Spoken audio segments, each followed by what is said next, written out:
Hello there, I'm Michael Thomas, instructor at the Academy of Historical Fencing, and today I'd like to talk to you about a custom blade that I had made by Kvetun Armoury in Russia. I'll show you the website first of all, so you can have a look at what I actually have made. Now this isn't a sword that is listed on their website, so it had to be custom ordered, but it popped up on their timeline well, let's have a look, October 2018. And you have to admit, at first glance, it does look rather impressive. In fact, let's get rid of me so you can see the whole picture. There we go. So if you look at that thing, you know that's it's a complex hilted longsword, but with a safe training blade. You can see the specifications listed there. You know, according to their according to the listing here, it's just over 1.5 kilos. With a blade of 85 centimeters, and you look at the detailing on that, that is some nice work. If they can actually produce a blade that looks like that gets in your hands, you'd be really happy. And you might be surprised to know that the one they sent me looks just like it, so that is actually what you get. Just go through a few more pictures. It is a really pretty sword. Some people actually at first glance think they're looking at a single-hander, but no, this is a full weight, full size, strong longsword. So you can see that's quite a pretty piece, and that's obviously the original blade that it's based on. So the finished blade, obviously they put on a safe training blade, so that it doesn't have a fuller on the one that they've made. But you look at the metal guard on the metalwork, I should say, on the cross guard. That is some really nice work, and they've done a great job. Look at that. They've done an excellent job at copying it. Now the only real difference that I can see is when you look at this knuckle bow, where they've basically just had to bring it out a little, and that's exactly what you'd expect when you're making a training version of the sword. Alright, let's just pop this back to me. Nope, and now it's me. Okay, so a little bit more about the sword, and then I will actually show you the sword. So I contacted Kvetun about this because it looks like it's going to be a really expensive sword. You know, how much do you think a sword like that would be worth? You know, you buy a standard feather these days, and what, 250 to 400 euros is about the going rate. And you look at this. In fact, let me actually show you the proper sword. That's the original. Okay, but you look at that, and look at the work that's gone into the grip. Now, that is a really nice grip. The pommel is well finished. Cross guard, sturdy. It's got the little, I'll use the word again, but it's got the embellishments around here, around here, and the extra pierce protection around here is really nice, and it's top-notch stuff. So how much do you think that would cost? You know, feather 250 to 400. My first glance, I thought this would be about 800 to 1,000 euros. I'm not even close. This custom order to my exact specification with a 96 centimeter blade and designs to fit the gloves that I use, 450 euros. I don't know what they would cost if they made another one, but 450 euros is madness. Anyway, I will show you the one that I actually got so you can see what 450 euros buys you. Here's one I made earlier. So this is the actual sword. You can see that is one pretty looking sword. Now I've used this a fair amount in sparring. So yeah, it has picked up some marks. You can see the blade has marks on the flat as well, because yes, I do use the flat for some techniques as well. The edges, and you can see some really minor indentations, but this is holding up really well as any high quality feather blade that I would expect. There's no, get straight, there's no set in the blade whatsoever. Notice that we've got bullet tips and then leather and tape to protect the tip. I can't remember if it's rolled. I think it's a flared tip on these, but that's still not enough for safe sparring, so we still put extra protection on them. But anyway, let's get this close up. You don't want to hear me, you want to see the sword. So just like in the, let's have a look again. So now you look at the one that they've got on their website, you think, oh, am I going to get the same thing? Well, yeah. You get exactly what's listed on their site, which is quite nice, because you'd think the minute they say €450, maybe you're going to get the kind of, the cut down export model, like some crappy export T72, but no, you get exactly what they listed on the site, which is what you can expect from Kvetun. And let's bring it around. So the pierce protection here, this is really thick steel. I've taken some pretty meaty hits on these, and there's no buckling, no chance of those breaking at all. One thing that has happened, get the angle right so you can see, is it has taken a slight bend, which I will bend back at some point, although it's on the inside of the sword. So when let's not take out the ceiling, but when I'm holding the sword, I've got my hand down here, it's this piece that's bent down slightly on the inside. I kind of quite like it. It kind of pulls away. This is my kind of swept, streamlined, more aerodynamic version. So maybe I'll keep it a little longer. It doesn't really bother me having that slight bend. But anyway, you can see that is a really nice looking blade. The only thing that is different that I was surprised at was that it didn't come in anywhere close to 1,530 grams. So if I just go back to the site, I will bring the sword back, I promise. It's not just my head. Yeah, so we go back to the listing and it says 1,530 grams. I'll double check with my scales after I've recorded this, but I'm pretty sure that mine is closer to 2 kilograms. So that's a fair bit extra. And there's another 450 or so grams on top of the spec there.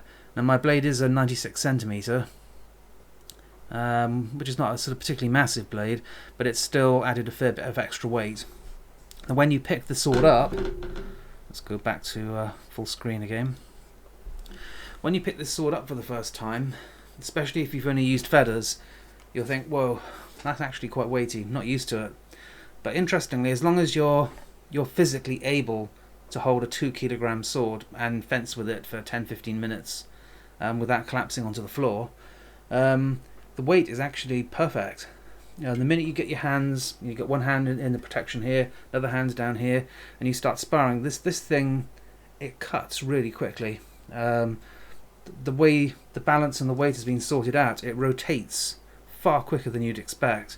I find that you can perform rotations just as quick as a feather, but the minute you go into wide sweeping movements where you're moving the sword around, it then starts feeling a little more like you're using a dumbbell. So you're getting a bit of extra work. Now, being as I'm the longsword instructor for the AHF, it's good that I get the extra bit of work when I'm moving the blade. I'm also not a big fan of feathers anyway, so something that looks and handles more like a sword, to be contentious, suits me quite nicely. Now, saying that, I do have feathers do have a place, but personally I'm not a big fan. If you want to take this into a tournament, assuming it matched whatever the current tournament spec is, you'd be at a slight disadvantage. Most of the feathers I'm seeing now are definitely going this length or longer. They're going to be lighter, longer and faster. You've got the extra hand protection, but in every other way you're going to be at a disadvantage against longer, lighter feathers. But if you want to use it for just, well, not just, if you want to use it for training and sparring and the study of the longsword, and you want something that looks kick-ass and very pretty, then this is definitely something to go for. Now, you'd think, how does this work with gloves? Which seems to be a common thread with every video I've put up so far, but I suppose it is the reality of fencing with these training swords. How does this work with gloves? Well, unlike a lot of swordsmiths that I've worked with, well, I haven't worked with them, but I've ordered from them. Well, I suppose that's working with them. Unlike in most of the others, they wanted specifications from me before they made it. So I've ordered swords, £1,000 worth of swords at a time, as in a sword that cost £1,000. And they ask for nothing, maybe other than the blade length. And then it arrives, and does it fit in your hand? Can you put the right glove in it? Who knows, they never bothered to ask. It was more about them making the sword than making the sword for you. Well, Kvetun, they wanted to know exactly what I would be using. So apart from the actual sword dimensions, what glove am I going to be using and how big is my hand? What do you think? It sounds simple, but if you're going to go and spar and you can't actually get a glove in this thing, what are you going to use it for? You're going to need a lot more hand protection than that if you're wearing a leather glove.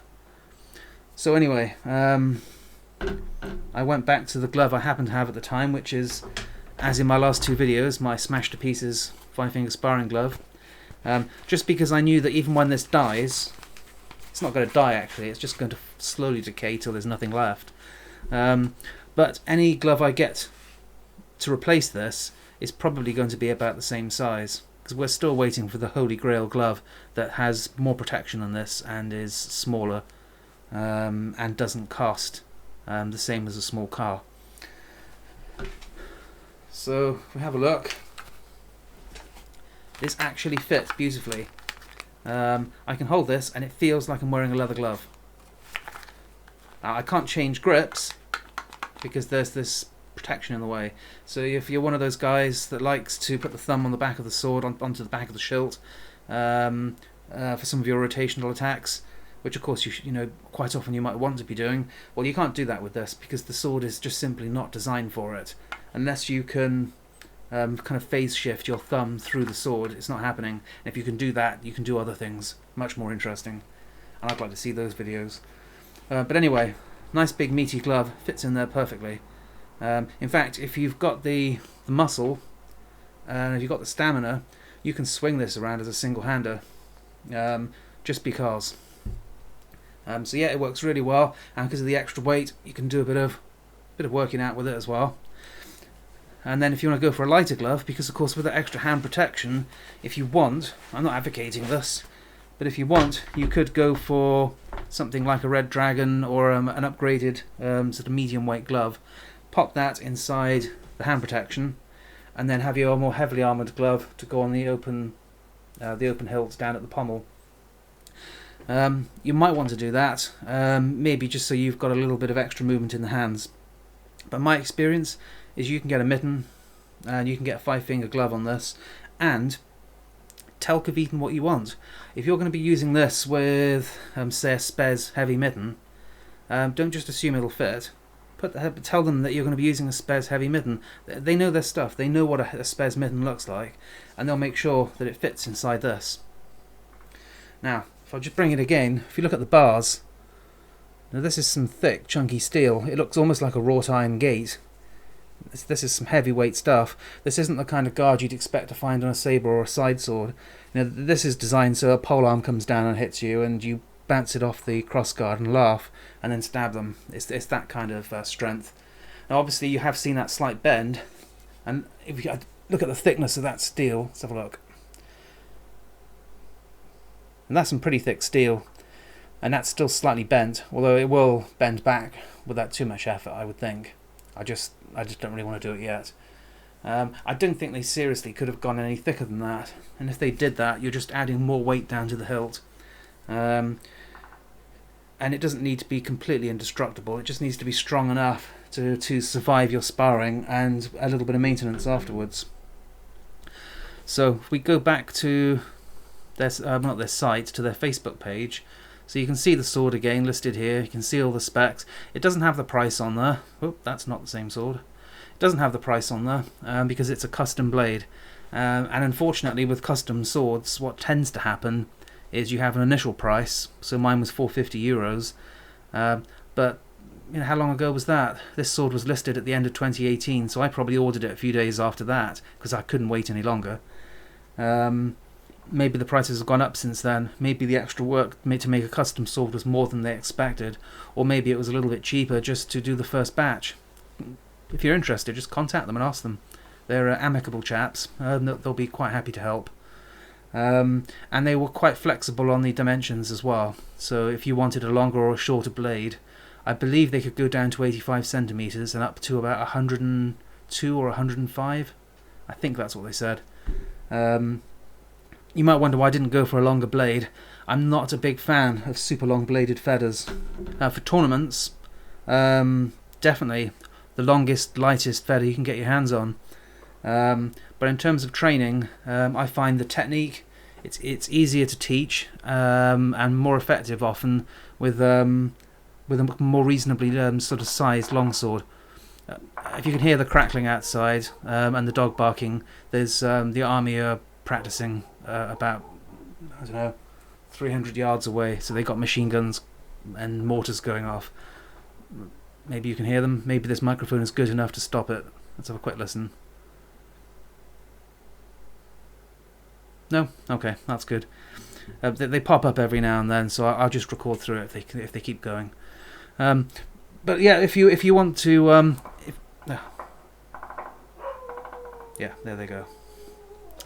And the dog's joining in. The dog's quite handy. If he hears machine guns, he barks. Rifle fire, he's not so bothered about, but he's definitely machine guns. He lets me know, which is good. Anyway, if you want to buy one of these swords, pop along to Kvetun's Facebook page or their website. Show them the pictures, or just send them the link to this video. They'll know which sword it is. And if you're not quite sure of the specs, so you're not quite sure how you want to order it, send us a message through Facebook or through YouTube. Either myself or Nick can help you. We can check the measurements that we went for. I can weigh the sword, do some extra measurements if you need it. So any questions, as always, pop them either on Facebook or on this video, and we'll get back to you as soon as we can. Thanks. Bye.